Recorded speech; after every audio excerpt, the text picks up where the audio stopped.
皆さん、こんにちは。日本将棋連盟棋士七段の村中修司です。今回はですね、将棋王座で指しました対局のね、解説編になります。中飛車ちょっとね、最近は珍しくなったんですけど、角銀中飛車に対してね、穴熊に組んでいったんですけれども、その辺で序盤を含めてゆっくりとね、解説していきたいと思いますので、ぜひぜひごゆっくりお楽しみください。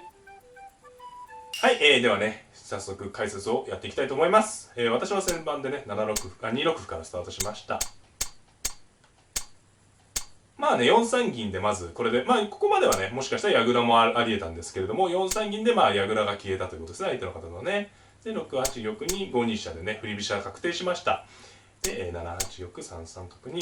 2五歩とね、ここはすぐ突く必要もない3三角もそうなんですけどね、この2手は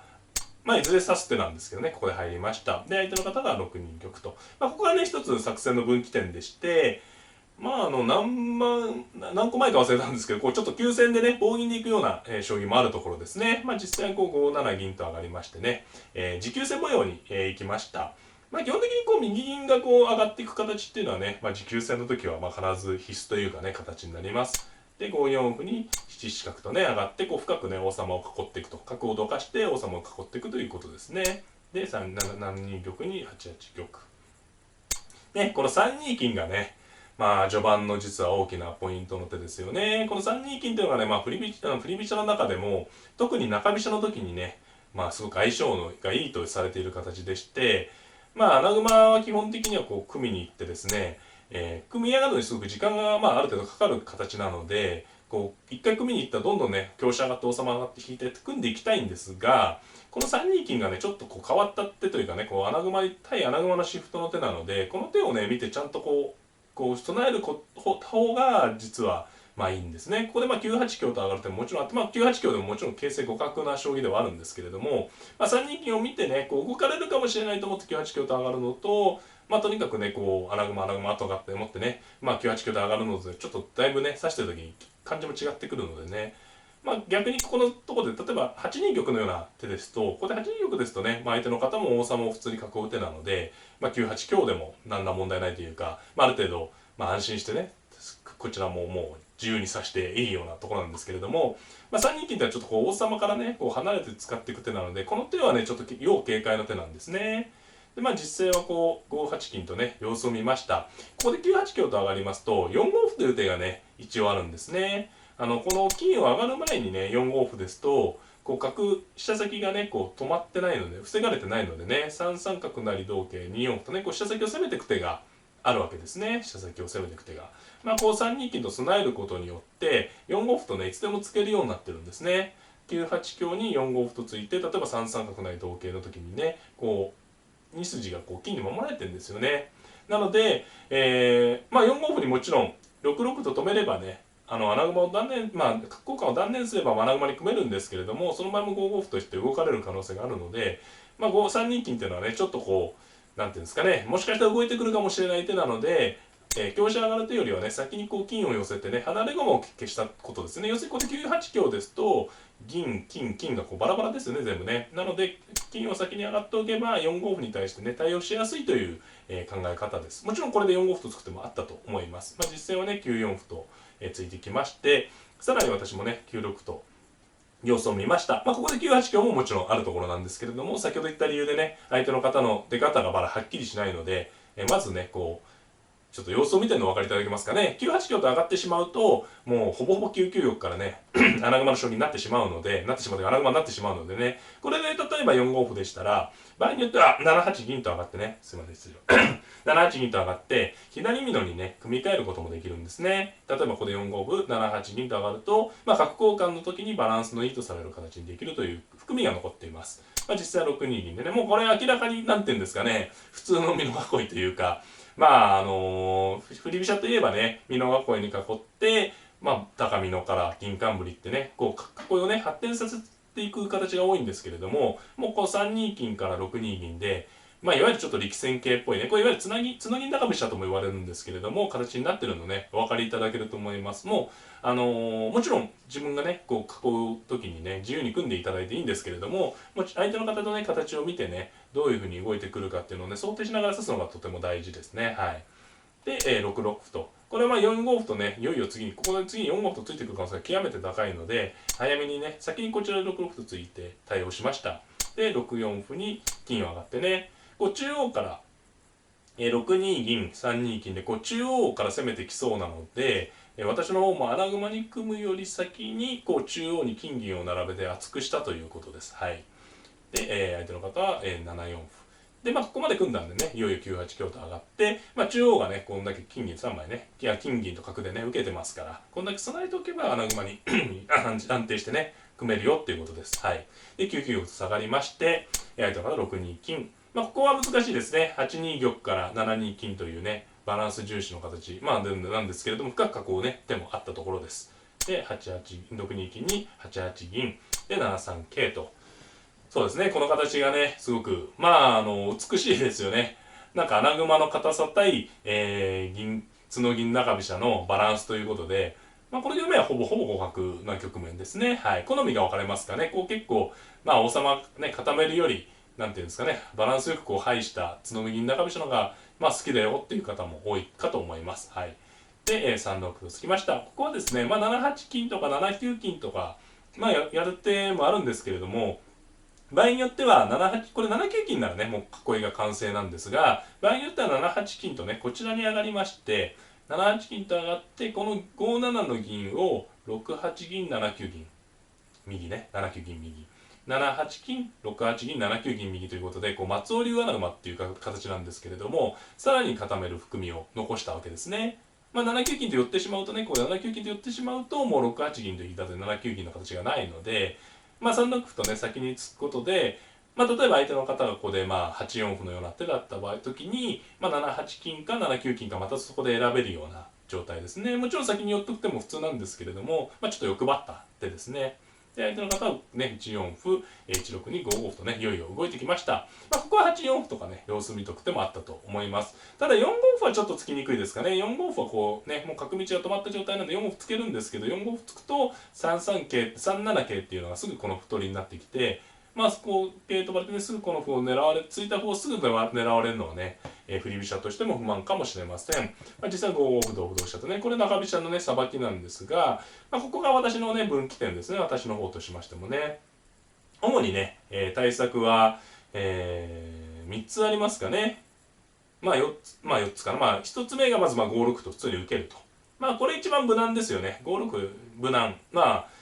よく言うと手堅い手。まああまり、まあネガティブな意味で言うとちょっと、なんていうんですかね、相手の言い分を通す手ですね。5六は一番普通なんですが、その時にはまあ5一飛車と相手の方が深く引いてきて、まあこう飛車をね、手順に一歩交換しながら陣形をね、整えるという相手の注文のね、形になります。ただ5六と打っておけばね、手堅い手で、まあそれ例えば先ほど言った6八銀からね、穴熊4枚の松尾穴熊に組んで、まあ5筋の歩は、ね、交換はいいけれども、私の方もこう、硬い囲いに組みますよっていうのが一つですね。で、もう一つが、まあ、5六銀とここで立っちゃう手ですね。こう、金銀並んでる、備えてるところにこう、飛車先の歩を交換してきたので、もう銀を立ってしまって5六銀とね、こう、金銀いるんで5六銀とこの銀が直進して、まあ、5一飛車に5五歩と。5五歩あるいは5八飛車ともあって、まあ、中央逆襲するような形。これが2つ目の考え方としてありますね。5六銀、5一飛車、5八飛車ですね。そうすることで、まあ、逆に5五歩と位を取ってね、押していこうっていう、それも有力なところですね。で、もう一つ、3つ目がまあ本譜の指し方ですね。6五歩と作って。で、まあ4つって言ったらもう1個目はこの歩を打たないで、例えば3五九角とか引いて、まあ後で打つかもしれないけど、ギリギリまで打つのを保留する。例えばここで5九角と引いて、まあ、5六歩とは打てないですよね。金銀が備えてるので、5六歩取ってくれれば同銀でありがたいので、例えば5一飛車に3七角、5九角、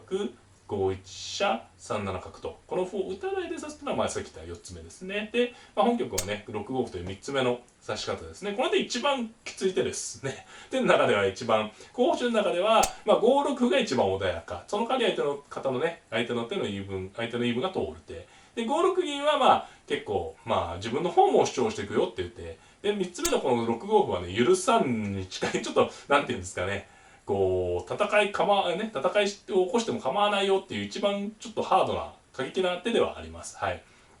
ただですね、こう穴熊がね、一応組めているっていうのがね、一一つ、私の方としてもね、主張なんですね。これ穴熊が未完成なのにこれやっちゃうと大変なんですけれども、穴熊が一応こう銀上がってるんでね、ハッチが閉まってる状態なので、強く戦ったということですね。で、実際ここでね、5七飛車成、これ部分的にはね、これ相手の方非常に強い人で、強い方でね、5七飛車って部分的にあるんですけど、結果的にはちょっと無理筋だったかもしれないですね。はい。ここは5一飛車と、引いておいて、これね、飛車で、角で飛車取りなので、飛車をどうにかしないといけないんですけれども、同飛車で取りますとね、5六銀と上がられて、6五同飛車、5六銀と上がられて、飛車がもう8五飛車とかこんな狭いとこ行っちゃうんで、これは辛くなっちゃうんですけれども、5一飛車と引いておいて、縦にですね、5一飛車で6四歩とこの歩を取り組まれるのがちょっとね、相手の方としてはね、尺っていうかちょっと嫌な形ではあるんですが、それを同銀と取っておいて、ちょっと陣形は乱れるんですけれども、5一飛車、6四歩、同銀とね、対応しておいた方が良かったように思いますね。で、次に6五桂みたいな活用も残ってますから、私の方としてはね、5一飛車、6四歩同銀に、さらに8六角と出て銀取りにするとか、あるいは5九角と引いて3七角でね、銀を狙っていくようなね、指し方をしていくつもりだったんですけれども、それは結構ね、形勢互角だったと思います。5一飛車、6四歩同銀でね、8六角に例えば6三金とか上がって受けておけばね、私の方もなんていうんですかね、それほど決定打はね、すごい厳しい攻めが続くというような段階ではなかったので、5一飛車と引いた方が良かったですかね。本局はね、5七飛車成はね、これ部分的にある手なんですけれどもね、同金に桂馬とでね、気持ちいいんですよね。飛車は取られるんですけれども、この両取りにね、期待した手ですよね。で、角は上がって銀取って同角とね、ここまでは一直線ですね。もう飛車切っちゃうと、ここまでは一直線なんですが、問題はこの局面ですよね。この局面で、まず駒割りとしてはね、金銀と、飛車桂の交換になってます。金銀と飛車桂の交換。これ自体は、ほぼほぼ互角ですよね。飛車を失ってますけど、金銀がね、大きいですから、飛車桂と金銀の交換互角に近い形です。なのですが、ここでね、手番がね、振り飛車側、角銀長飛車側なんですけれども、これ次にね、私の方でね、この2つ狙いがあるんですね、2つ狙いが。5五桂と打つ手と、4一飛車と打つ手ね、両方あるんですよ、2つね。手番はね、玉の硬さはほとんど同じと言ってもいいかもしれないんですけれども、穴熊硬いですけどね、一応離れてますからね、金がね。金が離れてるんで、ほぼほぼ仮にこれをね、この形と、この形をほぼ互角と仮にしたときに、駒の損得も互角なんですが、で手番がね、相手の方なんですけれども、ただ4一にね、飛車を打つ手と、5五桂と打つ手ね、2つあるんですよね。この2つ狙いがあるっていうのがね、結構嫌なとこなんですね。相手の方ね、この2ついっぺんに消すのがなかなか難しい。実際は金を引いたんですけれども、本当はね、ここ4五歩と突きたいんですよね。例えばですね、4一飛車と5五桂狙いがあるからといって、例えば5五桂が嫌だからといって、極端なこと言うと5四歩のような手じゃね、すごく受けただけな手で損なんですよね。なので、4五歩と突くと、この遊んでいたというかね、働きが弱かった角が効いてきながら、5五桂を防げるんで、4五歩をぜひ突きたいんですが、4五歩と突くと、4一に飛車を打ち込む手があるんですね、4一飛車とね、ここに。なので、本譜は金を引いたんですが、これちょっと辛い手ですよね。これ5五桂のもう一個の狙いの手があったんでね。だからここはですね、ちょっとね、この2つの4一飛車と5五桂2つの狙いがあるので、なのでね、ちょっと戻りまして、ここでね、飛車を切っていくと一直線と言ったんですけど、飛車を切ってこうなった時に、飛車桂でね、4一飛車と5五桂の2つの狙いがあるので、4五歩とつけないのであればね、4五歩とつくと引かないんであれば、ちょっと無理筋だったかなという感じですね。あと3一金でしたら、5二銀左の方が良かったかもしれないですね。この銀を